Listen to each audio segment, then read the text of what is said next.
In the golden age of ancient Egypt, amid towering temples and the eternal flow of the Nile, a woman rose to extraordinary prominence.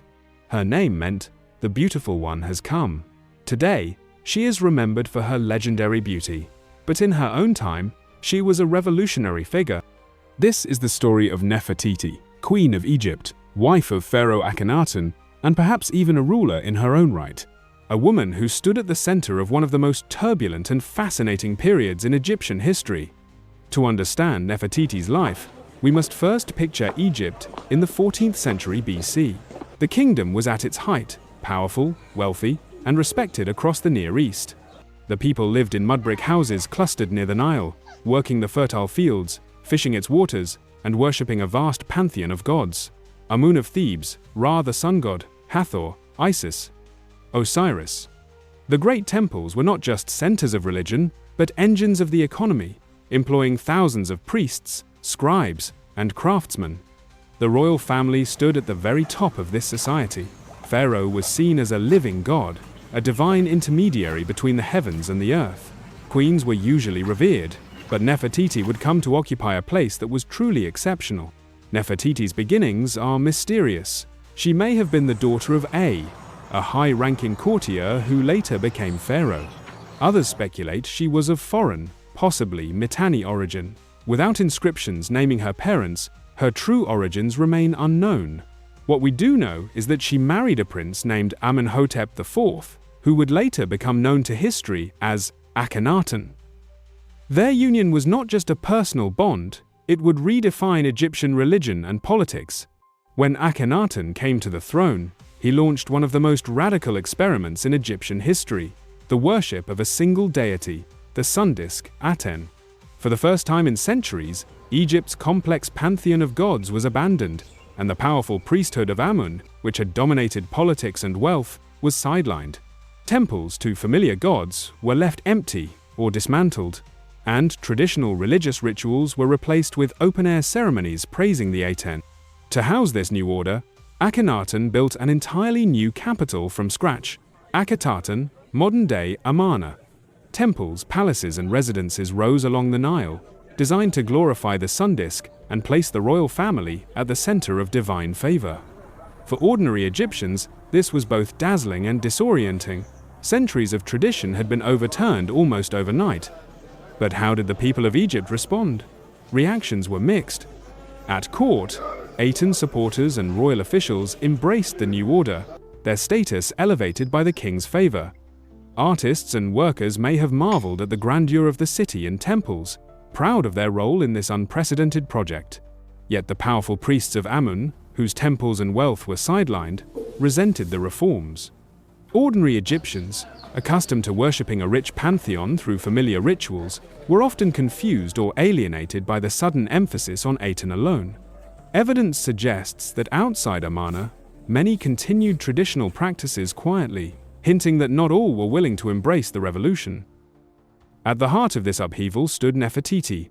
She was not just a queen in the background. Her image appeared alongside Akhenaten's in temples, sometimes in positions usually reserved for kings. In some scenes, she even wears the royal crowns and is shown smiting enemies, a role traditionally exclusive to pharaohs. This has fueled one of Egyptology's greatest debates. Was Nefertiti simply the king's closest partner in worship, or was she in fact a co-ruler, sharing political authority? Some scholars even propose that she ruled outright after Akhenaten, perhaps under another name. Others caution that these scenes may have been symbolic, representing her divine role rather than her actual power. What is clear is that to the people of Amarna, Nefertiti was more than a consort. She was the living embodiment of Aten's grace, a central figure in Egypt's most daring and unprecedented religious revolution, which challenged centuries of tradition and reshaped the very heart of Egyptian society. At the center of Amarna's art was the royal family. Akhenaten and Nefertiti are shown with their daughters, 6 in total, playing, kissing, and sitting on their parents' laps. This intimacy was revolutionary. Previous Egyptian art had always shown pharaohs as distant godlike figures. But in Amarna art, the royals appear almost human, bathed in the rays of Aten, yet tender with their children. For the Egyptian people, These images reinforce the message: the royal family was divinely blessed. The rays of the Aten often end in little hands, reaching down only to the king and queen, as if ordinary people could reach the divine only through them. Nefertiti, then, was not just a queen. She was a goddess-like figure, mediator between Aten and humanity. But then, suddenly, Nefertiti vanishes from the historical record. Around year 12 of Akhenaten's reign, her name stops appearing in inscriptions. What happened? Historians offer different theories. She may have died of plague or illness, as epidemics were recorded in Egypt at the time. She might have taken on a new royal name, becoming Nefertiti, or even the mysterious Smenkhare, who briefly ruled after Akhenaten. Or perhaps she simply fell from power, eclipsed by court politics. We may never know. But her disappearance adds to her aura of mystery. After Akhenaten's death around 1336 BC, likely due to illness, the Aten cult collapsed. The capital, Amarna, was abandoned, temples to Aten destroyed, and the old gods restored. The boy king Tutankhamun, possibly Nefertiti's son-in-law or stepson, took the throne and reversed Akhenaten's reforms. In official records, Akhenaten and his family were condemned, their names scratched from monuments. For Egyptians of the time, Nefertiti and Akhenaten may have come to symbolize a dangerous heresy, a break with tradition that brought instability to the land. For centuries, Nefertiti was forgotten. Then, in 1912, German archaeologists Ludwig Borchardt discovered a painted bust of her in Amarna. This image, elegant, serene, almost timeless, became an icon of ancient beauty. Yet even here, there are mysteries. Was this bust a finished work meant for display, or a sculptor's model never meant to be seen? Some argue it idealizes her features rather than presenting a true likeness. Still, it transformed Nefertiti into a modern symbol of beauty, of female power, and of the enduring mystery of ancient Egypt. In her own lifetime, Nefertiti was not just a queen, she was a semi-divine figure, perhaps even a co-ruler. Egyptians who lived in Amarna would have seen her as inseparable from the worship of Aten, her beauty and authority a reflection of divine order.